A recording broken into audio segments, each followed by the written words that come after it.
All right. So if you guys can't tell, we're at Will headquarters here. We are. We're at my house versus in the office today. So a little bit of reason for the change is just getting it a little bit more laid back, man. I was chatting with you the other day, and I'm like, man, the podcast just feels more like a task lately. Yep. You know, like we're, like it's making a little bit of money, which is cool. We're having some cool guests, which is all fun. But we also have podcast episodes where nobody's on and things like that. And I remember when you and I were broke as fuck.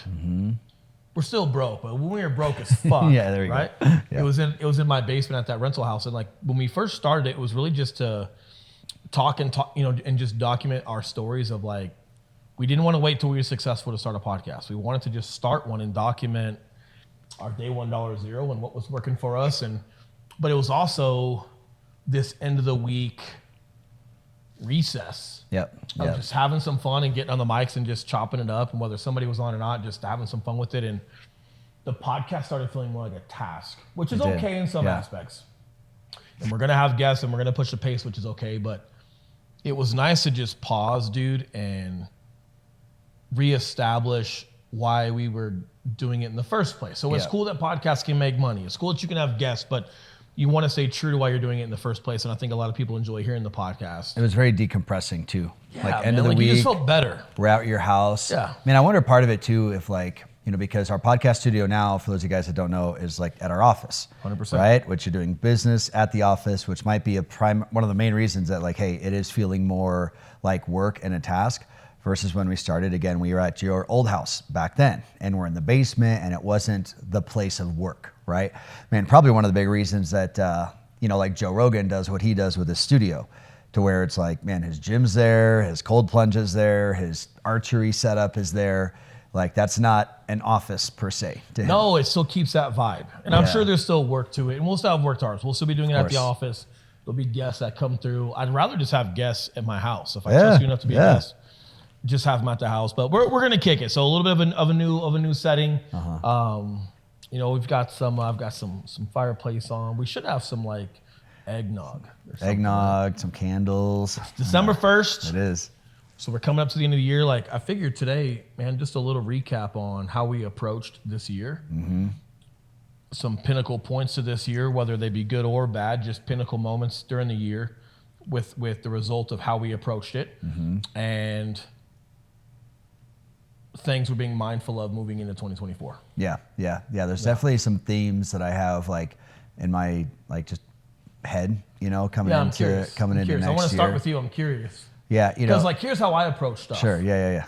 Balls deep. Yep. 100%. You kind of know me. It's like I'm just one gear. I'm either I ain't doing that shit or all right, we're doing it. Okay, and then man, I'm all in with it. I think sometimes you tend to navigate things a little bit better than I do in a sense of the direction of what we're doing and where we're going.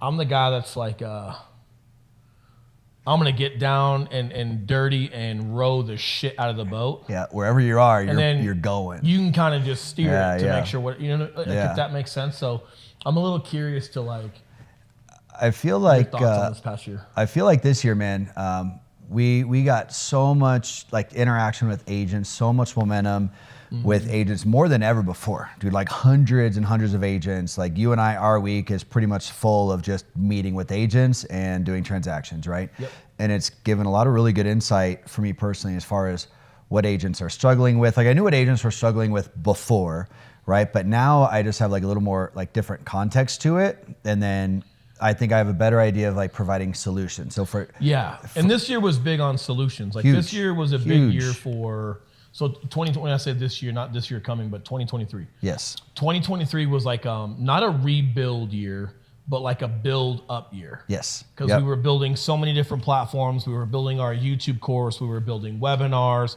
And a lot of that takes so much time. You almost feel like you've slowed down. Because and you haven't. Production's still good. Everything we're doing is still good. But there was just so much damn infrastructure that had to be built. You're like, God, when does it end? A lot. And then when you build something, it just leads you to finding out that's like, oh, no, so this is good. But when you build this, you need this. And then when you need this, you need this. And it's like, golly, you can't. It reminds me of like flipping a house. and you get in there, you're like, oh, cool, we'll do some flooring. Yeah, we'll replace that little part of the wall and do this. So you rip up the flooring and you realize the subfloor sucks. Yep. Yeah, all that. And then, but then by the end of it, yeah, you've got an amazing house, structurally sound. And here's the challenge for me. Yeah. I might have felt less productive per se, because a lot of this was just a very heavy Eli lane. Like you needed certain videos from me for ClickFunnels and for, landing pages or whatever. But I'm so used to like being involved and having my hands in it, that between launching the course, between landing pages, webs, all this stuff, it's like, once you have what you need from me, I'm very hands off, because it's just so much your lane. And you're kind of like, it's almost like you're the doctor and I'm just kind of hanging out in the waiting room, waiting for you to tell me whether my website baby's good or not, It's not that though. But then I'm like preoccupying myself because I'm building relationships and getting on stages and getting more coaching. But this was this year was the biggest year you and I were really decentralized. In our lanes, yeah. Yeah, so we went from seeing each other every single day. Even if I was working on something a little bit different than you, we were still doing production together and some different things. Yep. It was like every single day. Now, we're seeing each other like twice a week sometimes. Super productive on those every single day. Extremely productive. Super productive when we're together. It's just getting built so much now. And we're still moderately. I'd like to say we're playing varsity ball. Yeah. I don't know if we're college level businessmen. I don't know if we're major league level businessmen. I know based off of some numbers that we're hitting and being in the top echelon of production and things like that, maybe it is pretty close to a professional level. I don't know. It's all subjective. But the point is, we've built and established ourselves enough now to where our roles and responsibilities I've got so much that we've established for me. Mm-hmm. We've got so much that we've built and started to establish for you that it just requires us to not even be in the same state sometimes. Yeah. Well, and to that point, that's why I think it feels like you mentioned, I feel like I'm hanging out. You've been more like making biggest moves, having more impact with the agents, getting more attention. It's because it's so much in your lane though, it feels easy. It feels like, and I know it doesn't feel easy, like you work your fucking dick off, but that's why you say it feels like you're hanging out, because it's like, man, honestly, that's how it should feel, I think, when you're like in your... No, I don't mean I'm hanging out in my lane. I'm working hard on my lane. But anytime I think about your lane, it's like I'm so hands off, there's just nothing for me to do. Yeah. I'm kind of just waiting for an update, or we're just waiting to like, hey, is this thing going to be a thing? Or and some shit takes 90 days or 60 days, or we built it, now we're testing 6 months, it. And I'm like, I don't even want to think about this shit. Yeah. But that's where, so coming into 2024, man, like we've met a lot of agents where I'm like, hey, now, yes, there's a lot of lazy people out there. You know me, I'm like pessimistic in that sense. I think 90% of people like are lazy and don't want to do this. But then the 10% that we have been working with, where it's like, hey, they're not lazy, they have good work ethic. There's just certain things that, man, people's brains just don't click with. So whatever, like my intention coming into 2024 with agents is like whatever products we're coming out with, whatever solutions we're coming out with, I feel like a lot of those agents, they know essentially what to do. It's the doing it and implementing it that's the hard part. Yeah. So a lot of the stuff that I'm trying to put together, I'm trying to have kind of like a done with you / done for you mentality. Right. As far as stuff we're dropping versus like, hey, here's what to do. And then people are like sitting there like, shit, okay. You gotta go find everything separately versus, hey, we've got, here's what to do, and we've got everything for you in-house. So you're able so you can plug in and keep doing what you're good at, but and focus on CRMs, this. like everyone thinks they do CRMs well. They don't. Everyone thinks a CRM is like, that's where you put all your prior clients, your current clients, and you make phone calls out of it. It's like, dude, there's so many different programs and call to actions and reminders and just different implementations that you can build out. And the problem is when you get a CRM, that's equivalent to getting like a 10 million box of Legos. And great way to put it. On the cover of it, it's like, look at this battleship. Yeah. That's what your CRM's supposed to look like. But when you first log in and sign up for a CRM, it's got the capability of everything.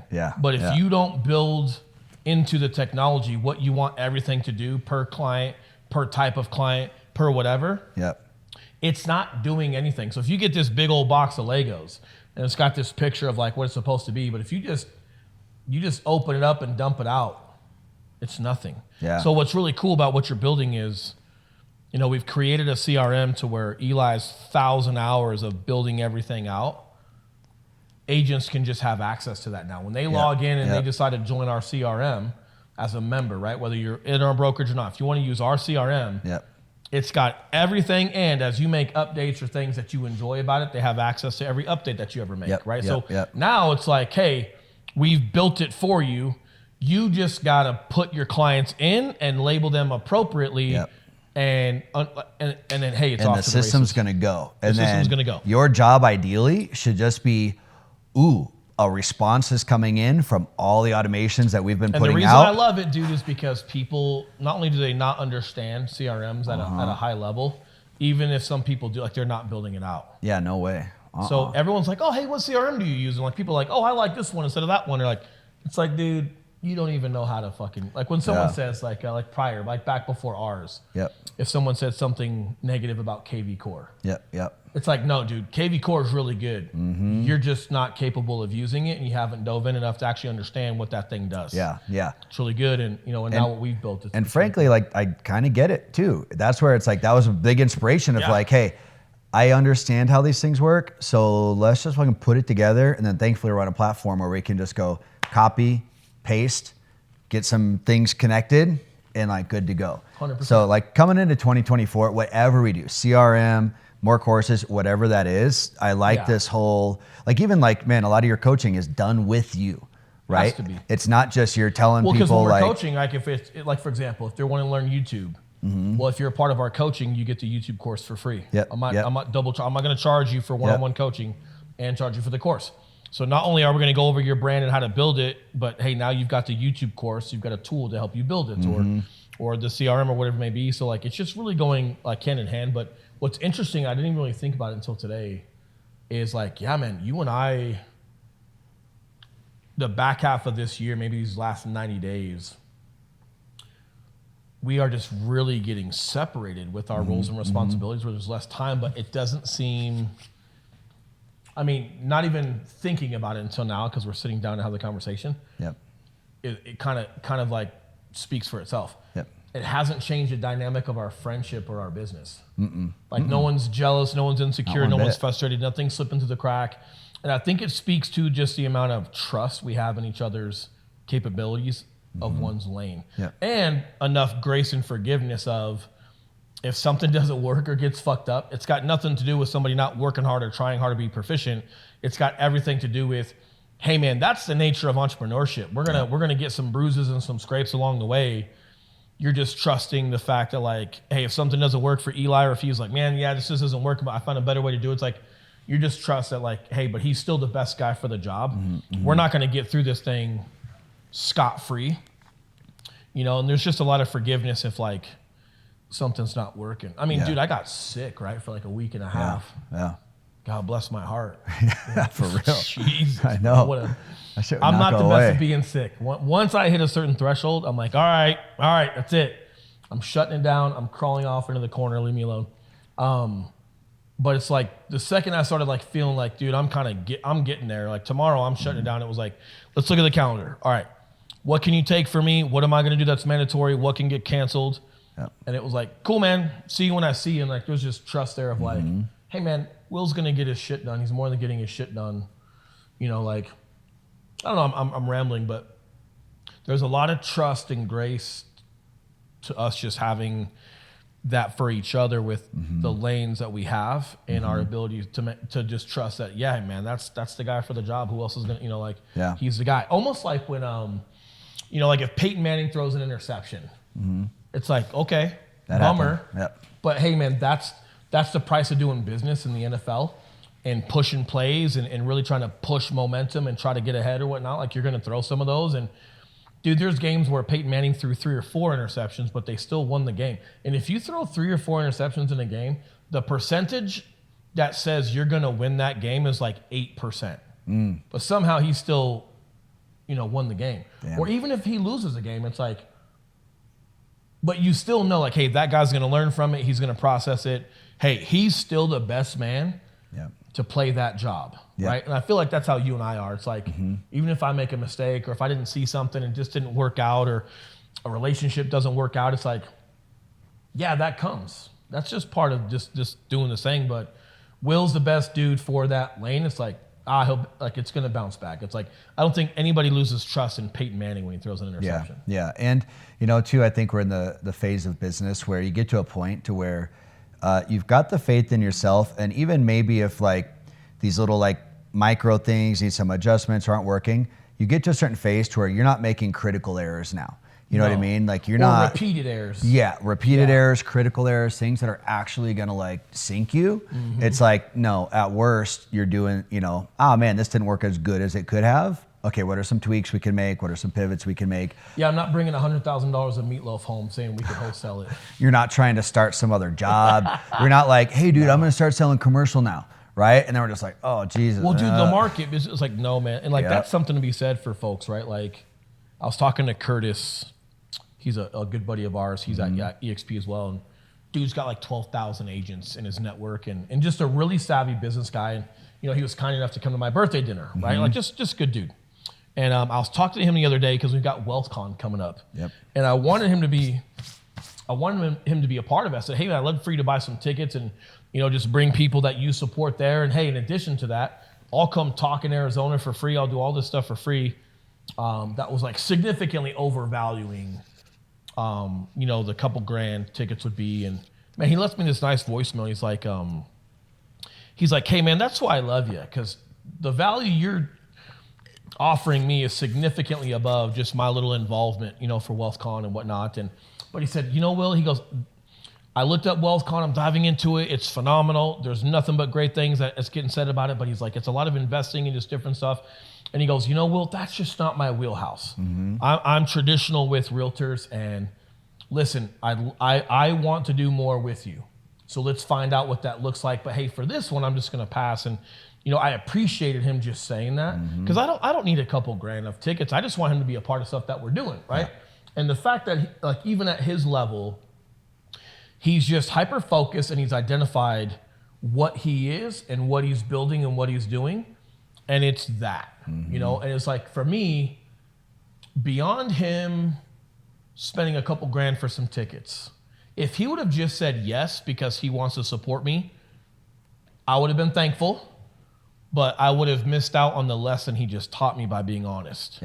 Because when he's being honest with me about it, that was that little seed planted for me to go, man, I love that. And obviously, even at his level, it's that important. And it made me pause, and you and I talked about it. It was like, all right, that's how he wins. And this is where he's identified what he does. It made me pause and go, all right, are we identifying what we're great at and how we build? Are we identifying our lane just like Curtis has?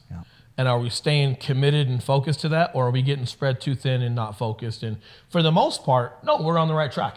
But even the fact that it made me pause to think about it and make sure, I appreciate that more than him just blindly saying yes to something. Because I don't need him to buy 5 or 10 tickets. Like, we're good. If he wanted to be a part of it, I just loved being around that guy. That's why I want him involved. But I felt like the message he gave me was more valuable than just him buying some tickets and seeing me in Vegas. Well, and what I like about that too is it opens up an opportunity for, hey, what could we be doing more with him that is more intentional? We've got a big guy coming from HGTV. I'm not going to say who it is yet because we can't disclose, but we've got some folks from HGTV on the license side that are joining our downline, right? That are joining our network. There's a good opportunity. Huge push for realtors with that's coming up. Can't imagine him not getting involved in that because that's straight realtor stuff. That's straight traditional real estate, and it saves time and energy for that. But yeah, man, it was just nice because it gives you and I, the month of December while we're getting prepared for WealthCon to just like, all right, are we winning how we need to win? And are we a little bit more broad than Curtis potentially? But I think what people have to identify is like, we don't need to win exactly how Curtis wins. What we need to do is identify our skill set and attributes and what works for us and play our game. And if that's slightly more broad than him, no problem.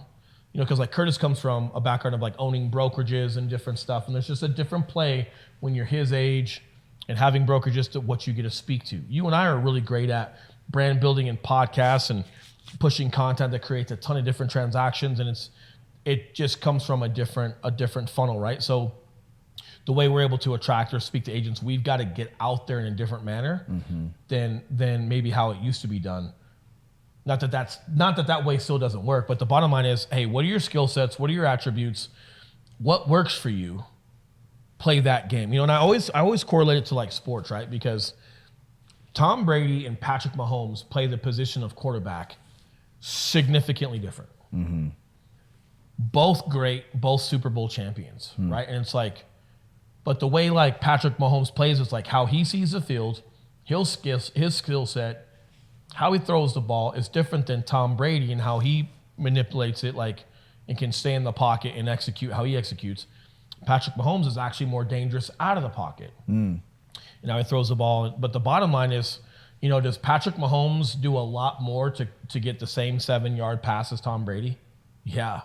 Sometimes he runs around for 17 yards just to throw the ball for 7. Yeah. When Tom Brady, it's all pre-snap. It's all, I'll get rid of the ball in half a second to the 7-yard slant. Yeah. It's all the play call and what he sees. But that's because Tom can't run around like Patrick or throw the ball sidearm. And, you know, and it's like, but at the end of the day, does it really matter? Yeah.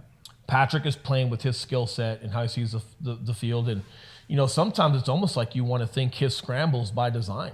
Because once he starts scrambling, like the defense starts to break down because now all the routes are finished. Everyone's just kind of running around and there's a lot of success there, right? But bottom line is, whether it's by design or not, whether it's preferable or not, it's like, doesn't matter because that's how that dude plays the game. Yep.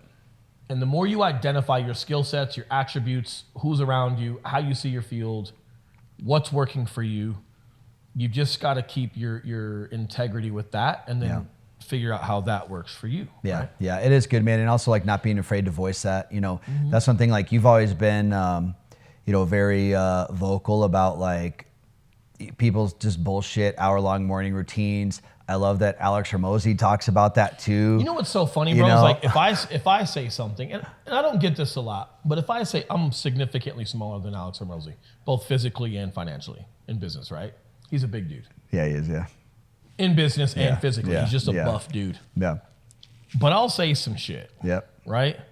And people might, but then Alex Hormozi says the same shit and it's fucking gold. Of course. And it's so interesting how like once you like make it and this Alex Hormozi dude's like a borderline billionaire, it's like now everything this dude wants to say is gold. And it's like, no, not true. Yeah. There's still some things he says I disagree with. Yeah, of course. You know, or like Gary Vee. There's some things he has literally said about how to approach real estate. And I go, I know contextually what you're saying. Not only is it not true, right? It's not good advice. And hey, we're actually doing it the right way and it's made us millions. Yeah.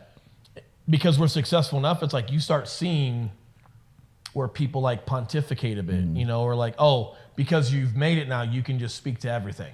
Yeah. But it is interesting when like when Alex talks about his business and he's like, you know, do you guys even have a business? You've got 19 things within your morning routine that creates a superhuman, and hopefully by 1 o'clock in the afternoon, you're done with it. Yeah. You know? Yeah. And then you're getting ready to get to work. And he talks about like, hey, the quicker he can, the more he can minimize waking up and actually starting his day of work, the better. Yep. And I feel the same way. Like you and I have done cold plunges and stuff like that. But what's interesting, I think you can speak to this. Routines that are supposed to enhance you, you start getting consumed with it enough, it starts turning into just another task that you just have to fucking do. And it's no longer productive or enhancing at all. Yep. Yeah. I think that's how you felt with cold plunges. Oh yeah, dude, I was so happy when I sold that thing. I was so happy when it was. What's so funny, bro, is you didn't tell me you sold it. It was so liberating. Our buddy Scott just started talking to me about cold. I'm like, oh, he starts talking to me about cold plunging. I'm like, oh, you're gonna join the dance, huh? And he's like, yeah. I was like, which one did you get? Like which brand? Yeah. He goes, I don't know, whatever one Eli had.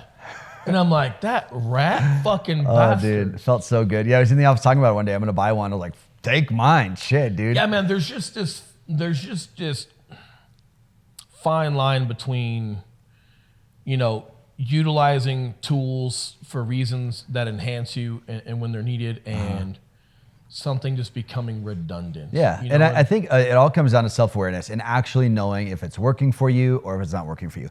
I feel like I'm pretty aware of like, hey, I don't care how popular cold plunges are. I don't care how much Andrew Huberman talks about it. If I just don't want to fucking do that thing, and I'm also good in other areas of my life, and I'm just cool not having that, I don't give a shit. But everyone can see you on camera right now. Look how lean you are. Look how fit you are. Look how disciplined you are with work. So it's like, like you've earned the credibility with yourself to know when something just doesn't work and you don't want to do it, and when whether you don't want to do it or not, you need it, or it's discipline, or it's just part of what you have to do. 100%. But there is something to be said about just nutting up and just fucking getting after it and getting work done. And I know when like the science came out on cold plunge, and it was like, 11 minutes a week is ideal. And there's not necessarily more science on doing it longer than 11 minutes being better, or going lower than 45-degree water being better. I think like 50 or 45-degree water for 11 minutes a week is what gets like your optimal result. Sure. And doing more doesn't necessarily increase results. Sure, right? sure. And then, people want to do it colder and longer, and I was one of them. When I first started doing it. You're doing like 19 minutes or some shit, dude. I was at 36. That's insane. For like 19 minutes, and I could have taken a nap. That's longer than I could take a hot bath. Bro. But I think I was also just excited to try something that was hard, that required some breathing and some patience and some discipline. And honestly, in the beginning, I think it was just nice to just kind of like test myself with something again. Yeah. But then once you test yourself with it, it's like, okay, cool. At what point is it no longer discipline? Because you've conquered it, you know what it feels like, you know what it does. So it's like, I'm going to do this every day. And it's like, well, why? Well, it's not necessarily scientifically better. Well, but it's better for my mindset and discipline. It's like, but is it? Yeah, because and if it is, great. I don't. But what I'm getting at is at some point, doing it every day, it's like you've conquered that. Yeah, unless you truly enjoy it. If you actually fucking enjoy it, yeah, if you who gives a shit? Go do your cold plunge. That's not the narrative I'm speaking to. Yeah. Let's use another one. Like we've got some buddies that have done 75 hard for like 5 million days in a row. Yep. And this might be an unpopular opinion, I don't know. But my thing is, I either don't believe you, and you're just doing it for the marketability of it, or if you're able to do it for 5,000 days in a row, it's like, brother, that's become so redundant that you can do it for that many days without even risking failure. I don't think it serves you anymore.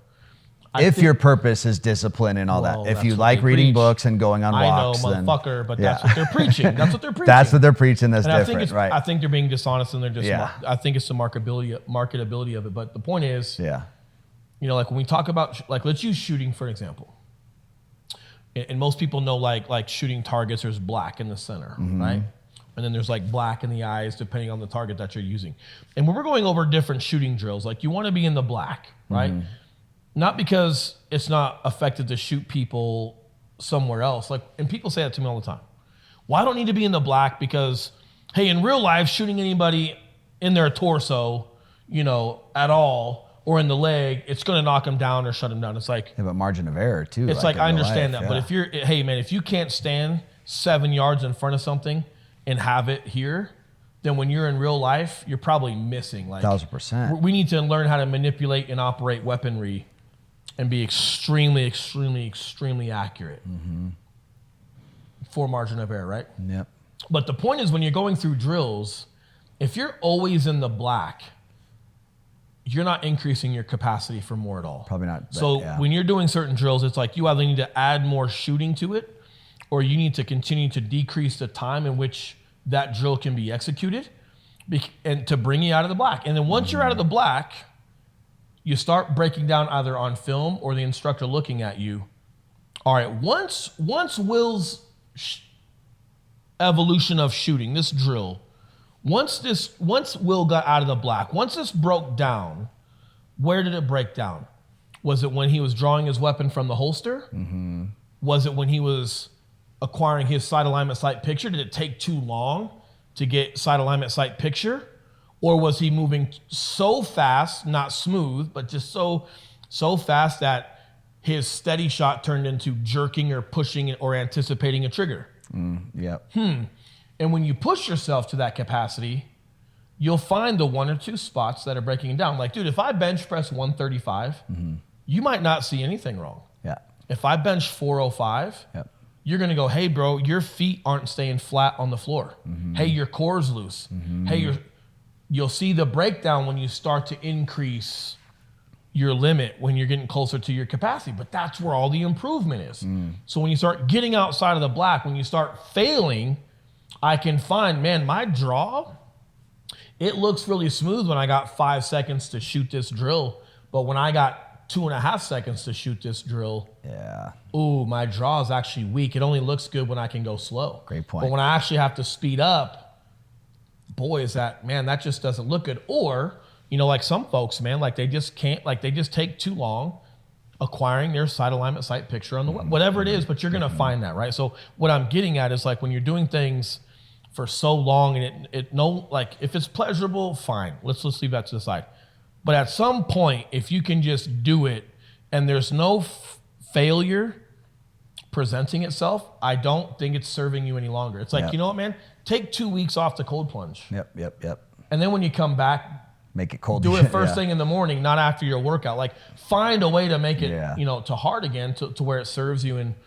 But I also think, man, like people just fall into this rut of, you know, just wanting to be a guru. The marketability thing. That's the it's caveat. Like, hey man, it's like when people are like, hey, how are you successful? Well, I meditate and I cold plunge and I read and I sauna, then I cold plunge again, then I read, then I roll out, then I pray, then I do this breath exercise, then I go to work. And it's like, bro, that's so popular to say. It is. And I hate how once people have some success, they want to go back and say it's all of these things that they're doing. It's like, dude, you just started doing that. Yep. Like, you know what got us to be successful? Like, we weren't sleeping. We did a little bit of cocaine. We ate fucking Taco Bell shredded tacos, and we just fucking gutted it out, dude. Like, why isn't that the fucking conversation? Why is it like, well, you know, man, I just had this strong belief in oneself, and no, man, I had a fucking baby on the way. Quitting's been off the table for a long time. Come hell or high water is getting fucking done, right? And like, it's not always pretty. Like, I don't know why that's not normally the conversation. Yeah, I think there's more truth behind success of like just gutting and gritting it out. I think there's something to be said about like whatever it takes. I think there's something to be said about the ugly side of winning. And then as you get traction and as you find yourself and as you build some financials and as you build some stability and as you start getting some clarity and as you start obtaining the capacity to do everything that you've been set out to do, it's like that intermediate level where you start organizing a cold plunge or a morning routine, or you just, you know, but like, dude, in the beginning, brother, like it kind of reminds me of boot camp, dude. Like when you first get to boot camp, there ain't nothing cute about it. You're fucking, people are pissing themselves, people are shitting themselves, they're crying in their fucking bed. Maybe you eat, maybe you don't eat. If you piss them off, they like force you to drink 3 canteens, so you yak all your food up. I mean, dude, it's messy. But the whole thing that they're doing, right, is like everything you're going to do is wrong. It's literally the narrative you don't know is they just don't want you to quit. Yeah. Everything is predetermined. You're going to fail. You're going to fuck up. And even if you don't, they're going to find something that wasn't right just so they can fuck you up and break you on it. Interesting. And the whole thing is just don't quit. Yeah. No matter what they throw at you, no matter how long it goes, you just don't quit. Interesting. But then as you start progressing in through boot camp, you start getting up, out of boot camp and you're still in boot camp, but they take you from, the boot camp depot.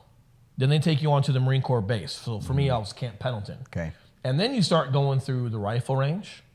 And this is where you start becoming a Marine. This is where like, all right, everybody that was going to be weird or try to quit or get hurt, quote unquote, to go to med platoon, they're gone. They've weeded them out. So now you're up there in Camp Pendleton and you're going through the evolution of learning how to shoot. You're going through Marine Corps history.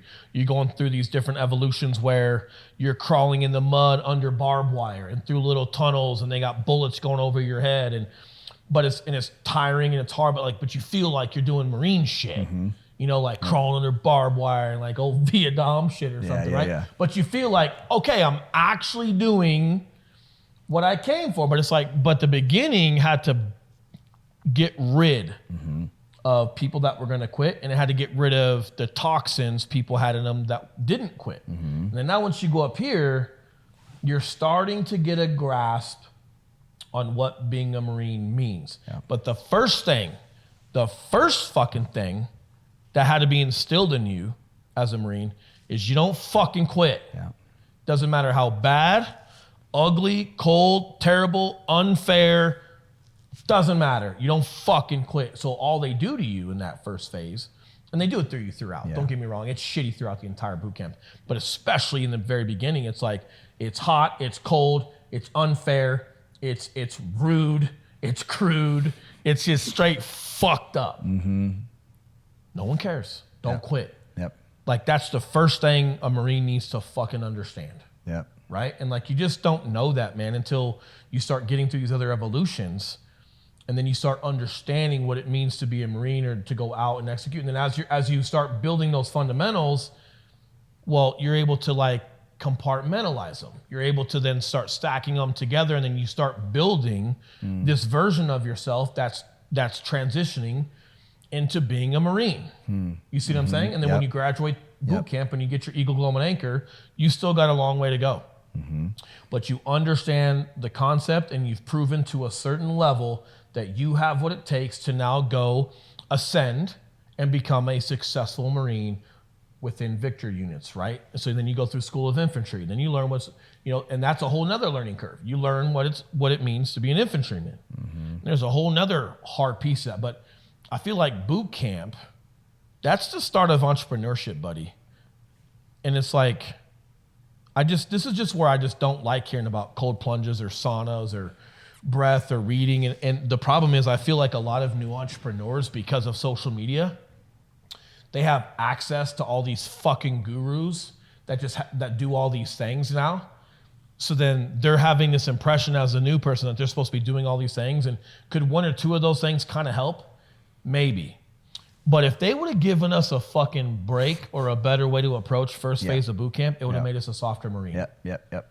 It's almost like it's not supposed to be fair. Yeah. It's not supposed to be easy, like because it forges and instills a certain level of not quitting in you. You know what, dude? What it reminds me of is like the early 2000s, 90s.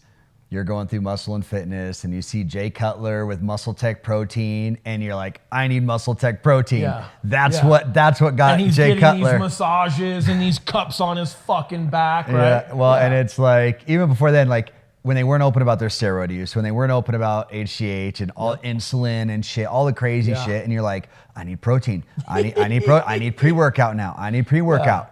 You know, and now I like how open it's like, hey guys, here's what we're all doing. You know what you need? You need cardio. You need a hard ass workout. You need top ramen and low grade chicken. If you're over 30, you need to get on TRT, and you need to do this, and you need to do this. Yeah. But if you think that if you can fast track it and getting on TRT and B12 and HEG, but you haven't instilled a work ethic for training. And for understanding your diet, that TRT ain't doing shit. A very like imbalanced workout or a work ethic. And I feel like the past 6 months, man, I've like been intentionally doing it, and also intentionally just letting myself be okay with it, of being imbalanced to where, dude, I've never, since 18 years old, I'm 38 now, have never, ever fucked off workouts. Yeah. However, in the past 6 months, I've fucked off more workouts intentionally, needing like, hey, I need to get this in balance to get ahead of where we need to be. I've gotten more shit done like that in the past 6 months, I feel. But that's our business right now. With it's business, like when you were doing bodybuilding shows, friendships, relationships, your career, all was secondary to this physique. Well, now just look at your business like your physique. It's like, hey, this is our thing now. That's our vehicle and you weren't trying to be Mr. Olympia back then, but we're trying to be Mr. Olympia in business. Yes. So it's like, yeah, man, if that means workouts or just certain things have to be secondary to a certain level of workload because we've got enough coming in and enough opportunity, momentum coming in. Well, that's where you get hyper focused and you do it. And people, when it's like you still want to fit everything in, it's like I just question how productive you are. Well, and like, dude, I know that like I'm fucking off jujitsu, I'm fucking off workouts, but getting so much done here because I know the more concentrated I can go here, it's gonna open up the time 100%. For me later. Well, again, look how physically fit you are. It's like not letting myself go backward. Yeah, no, I know, but you have enough discipline with your diet, and you have enough discipline with, you know, even if it's a couple times a week, getting your cardio or something in. It's like you know how to like still maintain, you know, this certain lane of your life, but it just not being like the hyper focus of something. And like I remember I was working with Tosh a little bit on the rower, and those guys are phenomenal, right? That's their life is training. That's what they teach. That's what they preach. That's what their business is wrapped around is physical endurance to then teach other great lessons mentally, physiologically, et cetera, et cetera. And I remember like some of those workouts that he was putting on the page and stuff, it's like, you know, one might be a 15-minute blast. One might be an hour and 45 minutes. And for me, it was like, I don't have that. And it's like, well, you do if you commit to that. But I'm not going to commit to that. I'm committed to this here. And what I got to figure out is I got 45 minutes to train.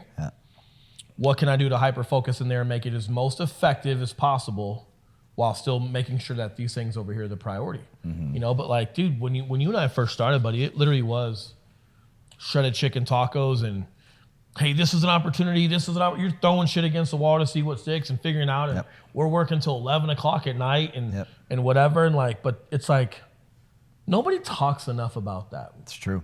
It's always this controlled breathing meditation state to start something. It's messy and ugly. And we do have some friends that meditates and certain stuff and starts with a J.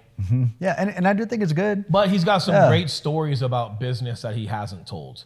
So it's not that people aren't being truthful if that's just their thing, but it's absent a lot of truth about the trials and tribulations that occurred during their business start that they don't decide to speak to. So it's like, it's not that they're being dishonest, but you're completely eliminating this other aspect that I think would be a great contribution to people understanding business startup. And because you're deciding not to speak to that and you're only speaking to this, it's like, it's just preaching a narrative that that's how something's built. And I've never fucking met anybody that's done that. All right, so getting into 2024, right? Like we've got some business planning that we're doing. Anything off the top of your mind as far as like just where you're hyper focused or your vision as far as like what we got going on? Man, I think this year, again, kind of recap what I said in the beginning, like I feel like this year I did a ton of identifying what agents are struggling with. So everything coming into 2024 is like, what fucking what problems can we solve? I feel like you and I are really good at like knocking dominoes over. Oh, and just keep riding that, you know, but something that you and I don't talk a lot about is like our big vision or what we're trying to build. And like, yeah, of course I'd love 20,000 agents, right? And just a huge conglomerate of that level. And cause I'd love to help agents at that scale. Right. But we never talk about like these big dreams that we have. You and I are just like knocking dominoes over, which is like, that's that momentum. That's that practitionership of just being in the work. And like you hear Tom Brady talk about it. He was on an interview with Patrick Bet-David and he talked about, you know, like when you look back and see 7 Super Bowls, but he was like, I was never trying to win 7. I was never trying to be the best quarterback ever. I was trying to be the best quarterback I could be. And he always talks about like the process, you know, and Kobe Bryant talked the same way. And it's like, everyone's different. Be who you are. But like for us, I feel like we do better when it's like, we're just focused on the practitionership of things because you'll know the next move when your finger's on the pulse. When you're paying attention to your lane and what's going on, not only do you do great at what you got to perform or create there, but then as there's shifts or movements or next steps, you feel them because you're in it. It's like, that's Tom Brady, right? It's like, well, the dude's in the work every single game, every single day. So when defenses are doing different schemes and maneuvers or trying to create a spy for the quarterback, but they're not identifying who it is, like because he's in it so much, it's like now he's just combating his ability to overcome a defense, you know, and like, but then like he's here, but it ends up building this huge